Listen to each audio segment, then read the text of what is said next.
Hello student. मेरा नाम है रविंद्र और आज हम करेंगे क्वेश्चंस ऑन पॉलीगॉन। ये पहला क्वेश्चन अपने ट्रायंगल स्क्वायर पे पहले भी क्वेश्चन किए थे, पर ये वाले क्वेश्चन थोड़ा डिफरेंट है हमारे। पहला क्वेश्चन है आपके सामने ट्रायंगल के ऊपर। हमारे ट्रायंगल के तीनों वर्टाइसेस पे चार्ज क्यों रखा हुआ है और इक्विलेटरल ट्रायंगल है। हमसे पूछा जा रहा है नेट फोर्स ऑन सेंट्रोइड। हमको पता है कि सेंट्रोइड क्या होता है। सेंट्रोइड वो पॉइंट होता है जहां पे तीनों मीडियंस आके मिलती है। सपोज ये हमारी मीडियंस है, ये तीनों मीडियंस आके मिल रही है और हमको सेंट्रोइड पे निकालना है नेट फोर्स कितना होगा।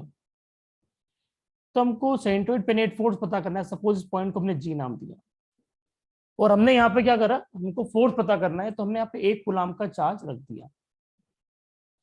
अब करना क्या है सॉरी, हमको क्या करना है, तीनों वर्टाइसेस पे तीनों वर्टाइस जो फोर्स आएंगे वो देखना पड़ेगा। तीनों के तीनों लगाएंगे अपना रिपल्सिव फोर्स। ये वाला लगाएगा ऊपर की तरफ, ये लगाएगा इस तरफ और ऊपर वाला लगाएगा नीचे की तरफ। तीनों फोर्सेस इक्वल रहेंगे। Suppose this is F1, this is F2 and this is F3। हमको पता है कि जो सेंटर्ड होता है मीडियन को 2:1 में डिवाइड करता है। हमने भी थोड़ी देर के लिए मान लिया कि डिस्टेंस सबके सभी इक्वल हैं एंड सभी डिस्टेंस x है। ये निकाल भी सकते हैं अपन। अब जरा अपन इसको जरा एंगल वगैरह की बात कर लेते हैं। This angle is 30 degree, this angle is 60, this also 60। मतलब ये पूरा ऊपर वाला कितना हो जाएगा 120। यदि मैं इसको साइड में अलग से बनाऊं तो ये आपका एक फोर्स जा रहा F2, ये फोर्स जा रहा F1 और ये फोर्स जा रहा आपका F3। ये सिचुएशन है। यदि इनको नेमिंग करें तो this is F1, this is F2, this is F3। तीनों फोर्सेस की वैल्यू क्या है, इक्वल है। और वो है कितनी, जरा वो भी देख लेते हैं। F1 equals to F2 equals to F3 and this should be equals to KQ into 1/x का स्क्वायर। तो तीनों के तीनों बराबर है तो अपन सभी को F1 में डील करेंगे। जैसे F2 की वैल्यू भी F1 लिख देंगे हम, F3 को भी F1 लिख देंगे, सब इक्वल रहेगा। सपोज दिस एंगल इज कितना हो गया था हमारा 120। हमने पढ़ रखा है पहले से, यदि आपके मैग्नीट्यूड वेक्टर के इक्वल हो और एंगल हो 120 डिग्री, तो दोनों का जो रिजल्टेंट होता है वो उसी डायरेक्शन में आता है और उसी के बराबर आता है। मतलब नेट फोर्स F1 और F2 का हो जाएगा ऊपर की तरफ F1 और नीचे आपका F3 लग ही रहा है, मतलब F1 लग रहा है। एंगल कितना हो गया दोनों के बीच में 180। तो नेट फोर्स कितना हो जाएगा आपका 0। Net force is 0। ये हमारा फर्स्ट क्वेश्चन था। नेक्स्ट क्वेश्चन देखते हैं। अगेन सेम क्वेश्चन है हमको एक स्क्वायर दे दिया और सेंटर पे नेट फोर्स पूछा है। सेंटर मतलब जहां पे दोनों के दोनों डायगोनल आके मिलते हैं। अगेन अपन समझने के लिए डिस्टेंस x मान लेंगे, यहाँ पे कूलम का चार्ज मान लेंगे, ये अपना पॉइंट है O। सभी के अपन डायरेक्शन जरा देख लेते हैं। सबसे पहले नीचे वाला जो फोर्स है ये कहाँ लगाएगा, नीचे वाला चार्ज लगाएगा ऊपर की तरफ फोर्स। ऊपर वाला कहाँ लगाएगा, नीचे की तरफ। दोनों कैंसिल आउट हो जाएंगे बिकॉज सभी फोर्स इक्वल हैं। ऐसे ऊपर वाला जो चार्ज, ऊपर वाला चार्ज लगाएगा इस तरफ और नीचे वाला लगाएगा ऊपर की तरफ। तो ऐसे में यदि ध्यान से देखें तो नेट फोर्स कितना हो गया 0, क्योंकि सारे के सारे फोर्स कट गए। Net force 0।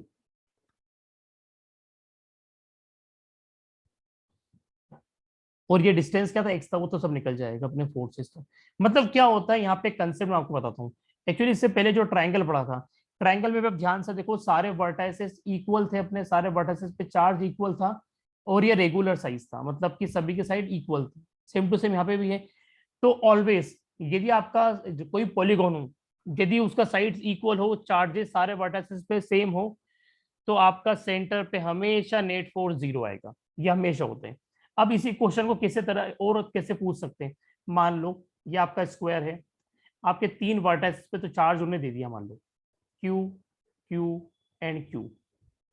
वो बोला इस पे नेट फोर्स निकालो सेंटर पे। अब सेंटर पे नेट फोर्स 0 होता है, पर वो कब होता है वो 0, जब चारों जो है चार्जेस इक्वल होते हैं। यहाँ पे चार्ज रखा होता है यहाँ पे Q, तो 0 आता, पर ये रखा नहीं यहाँ पर।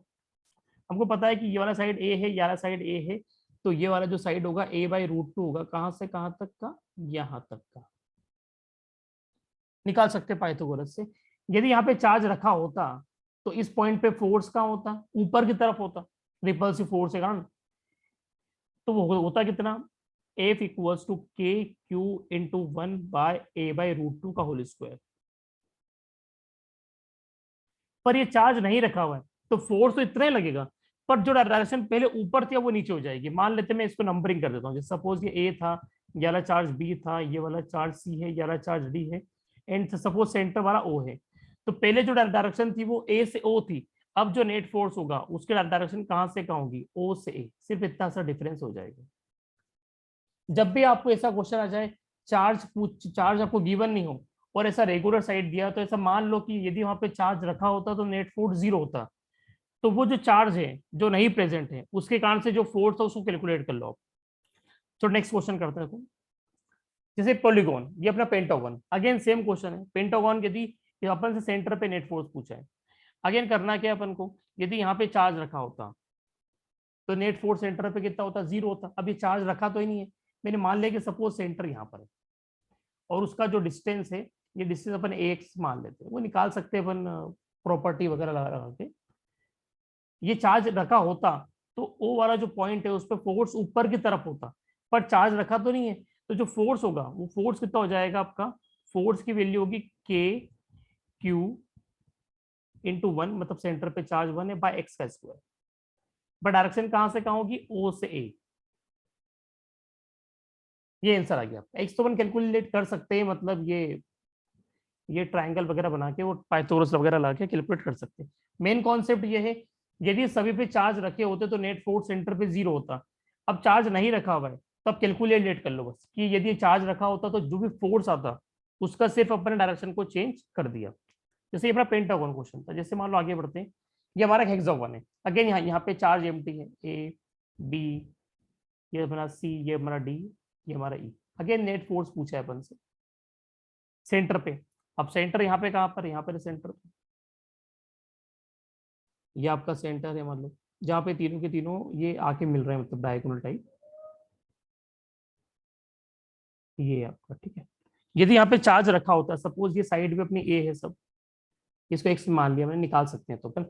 यदि ए वाले पे चार्ज रखा होता, सपोज यदि चार्ज वैसे तो रखा नहीं है, यदि यहाँ पे रखा होता तो नेट फोर्स कितना होता सेंटर पे 0। अब चार्ज तो रखा नहीं है, तो जो एक के कारण जो फोर्स आ रहा था वो फोर्स कितना आ रहा था, के क्यू इंटू 1/x का स्क्वायर। तो से आपका आंसर आ गया के क्यू बाय एक्स का स्क्वायर। डायरेक्शन कहां से कहां होगी, पहले थे ए से ओ, जब चार्ज रखा था, अब उल्टा हो जाएगा ओ से ए। ये आंसर आ गया। एक और क्वेश्चन देखते हैं अपन। जैसे कि अपना एक 3 डायमेंशन में क्वेश्चन है, एक अपना क्यूब दे रखा है। ये वाला क्वेश्चन जेईई मेंस में आ चुका है कई बार। हमारे पास क्या जो ओ पॉइंट है, ओ पॉइंट पे कोई भी चार्ज प्रेजेंट नहीं है और हमसे पूछा जा रहा है net force. Net force at centre पूछेंगे एक तरह से। हमेशा नेट फोर्स जो पूछा जाएगा आपसे सेंटर पे पूछ रहे हैं, ठीक है, और हर किसी क्वेश्चन में सेंटर पे। अब यहाँ पे नेट फोर्स पूछा, अपन को पता है कि यदि यहाँ पे चार्ज रखा होता सपोज क्यू, तो सेंटर पे नेट फोर्स 0 होता, पर चार्ज नहीं रखा हुआ है। अब अपन पहले तो एक पता कर लेते हैं कि ये वाला साइड का डिस्टेंस कितना होगा। हमको पता है कि ये डिस्टेंस कितना होगा, √a² plus a² plus a², तो ये डिस्टेंस होता है a√3। और सेंटर कहां पर है इसका, सेंटर ये रहा पॉइंट, ये सेंटर है सी। यहाँ पे कूलम का चार्ज रख सकते हैं अपन। यदि ओ पे चार्ज रखा होता तो नेट फोर्स कितना होता, हमारा 0 होता। अब यदि ये चार्ज नहीं रखा हुआ है तो नेट फोर्स निकाल सकते हैं अपन। कैसे निकालेंगे, F इक्वल्स टू के क्यू बाय a√3, पूरा डिस्टेंस है ये, a√3 ये पूरा डिस्टेंस है कंप्लीट, इसका आधा करना है अपन को, तो a√3/2 का होल स्क्वायर, और यहाँ पे एक चार्ज a1 रखा हुआ है। तो आंसर क्या हो गया हमारा, 2 पर आ जाएगा, 2 का स्क्वायर 4k³/3 a²। सभी में जहां पे k लिखा हुआ है, k की वैल्यू फिक्स ही हर जगह पे 1/4πε0, जिसका मतलब 9 × 10⁻9 होता है। एग्जाम में आपको आपके पास यदि क्वेश्चन न्यूमेरिकली आ जाए तो आप नंबर डाल सकते हो। इस टाइप से करना था। यदि डायरेक्शन की बात करें तो पहले ओ से सी था डायरेक्शन, अब सी से ओ हो जाएगा। इस टाइप का कैसा भी क्वेश्चन दिया हो आपका, यदि पॉलीगॉन रेगुलर है, मतलब सारे साइड्स इक्वल हैं, चार्जेस इक्वल है सारे पॉलीगॉन के वर्टाइसेस पे, तो सेंटर पे हमेशा नेट फोर्स 0 होगा। आपको कैलकुलेट भी नहीं करना है। पर कभी कभार जेईई मेंस में ऐसे क्वेश्चन पूछे जाते हैं, आपको किसी एक साइड से एक अपने चार्ज हटा दिया, तो चार्ज रखा होता तो नेट फोर्स 0 होता, तो उस चार्ज कारण नेट, बस उस पर्टिकुलर चार्ज कारण आप क्या करो, फोर्स कैलकुलेट कर लो। ये मैंने आपको जितना भी लेक्चर पढ़ाया है ना, ये मैं आपको इसको पीडीएफ दे दूंगा। आपको अच्छा लगा हो तो प्लीज लाइक करना एंड शेयर करना एंड सब्सक्राइब करना। Okay bye.